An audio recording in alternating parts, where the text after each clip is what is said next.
اللہ مومنوں، ہم نماز پڑھتے ہیں، روزہ رکھے آپ لوگوں نے، اس لیے ایمان والے روزہ رکھتے ہیں، ایمان والے نماز پڑھتے ہیں، اس لیے ایمان والوں کے لیے اللہ نے خوشخبری دی کہ ایمان والے گھاٹے میں نہیں ہیں۔ کہہ دو سبحان اللہ، ایمان والے گھاٹے میں نہیں ہیں۔ ہاں، اب جو نماز نہیں پڑھے، روزہ نہیں رکھے، تو وہ تو گھاٹے میں ہے۔ میرے بھائیو، اللہ کا فرمان ہے وہ گھاٹے میں ہے۔ ہاں، اس لیے ایمان والے ہو تو نماز عید کے بعد بھی یہ نہیں کہ عید کے بعد میں ہم نے چھوڑ دی، ہے نا، کوئی 360 والی بن جائے، کوئی 8 والی بن جائے، کوئی کھاٹ والی بن جائے، ایسا نہیں، بلکہ نماز میرے نبی کی آنکھوں کی ٹھنڈک ہے۔ کہہ دو سبحان اللہ، نماز میری نبی کی آنکھوں کی ٹھنڈک ہے، اس لیے نماز کو آپ کو قائم رکھنا ہے۔ یہ ایک سجدہ جسے تو گرا سمجھتا ہے، یہ ایک سجدہ جسے تو گراں سمجھتا ہے، 1000 سجدوں سے دیتا ہے آدمی کو نزاع۔ تو سمجھتا ہے ابھی نیند ہے، بھاری ہے، نماز پڑھنا بہت مشکل کام ہے۔ یہ گراں فارسی کا لفظ ہے، اس کا مطلب ہوتا ہے بھاری۔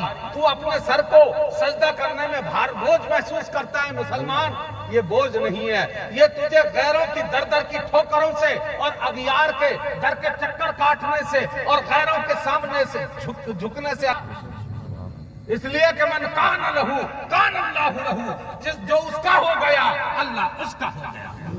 میرے دوست اور بزرگ، میں ہم صدقہ فطر دیتے ہیں۔ کیا دیتے ہیں؟ صدقہ فطر دیتے ہیں۔ صدقہ اس لیے دیتے ہیں کہ جو رمضان میں روزے میں بھول سے، چوک سے، لفظی سے کوتاہی ہوئی ہوں، اللہ اس کو معاف فرما دیتا ہے۔ کہہ دو سبحان اللہ۔ ہاں، مگر اس کوتاہی کرتے ہیں کہ عید کے بعد تک بھی چلتا رہتا ہے۔ مومن وہ ہے جو نہ دھوکہ کسی کو دے اور نہ دھوکہ کھائے۔ کئی لوگ تو اس فطرے کو گلیوں میں بانٹ دیتے ہیں، نہ جانے کیسے کیسے بد مذہب ٹوپی لگا کر آ جاتے ہیں اور آپ اس کو فطرے کو دے رہے ہو۔ وہ فطرہ بیوہ، غریب، مسکین کا حق ہے، اس تک پہنچانی یہ آپ کی ذمہ داری ہے۔ اور آج کل تو مدرسے میں بھی آپ لوگ دیتے ہیں، ہے نا، تو یہ چیزیں آپ کو دھیان رکھنی ہے کہ آپ اپنے پیسے کو، دنیاوی پیسے کو بہت سوچ سمجھ کے انویسٹ کرتے ہیں کہ کہاں مجھے زیادہ فائدہ ملے گا، کون سے بزنس میں پیسہ لگاؤں۔ ارے میرے بھائی ذرا سوچو، آخرت کا تو اپنا سودا کر رہا ہے، آخرت کا بزنس کر رہا ہے، اور اپنا پیسہ ایسے ہی ہر کسی کو دے دے گا؟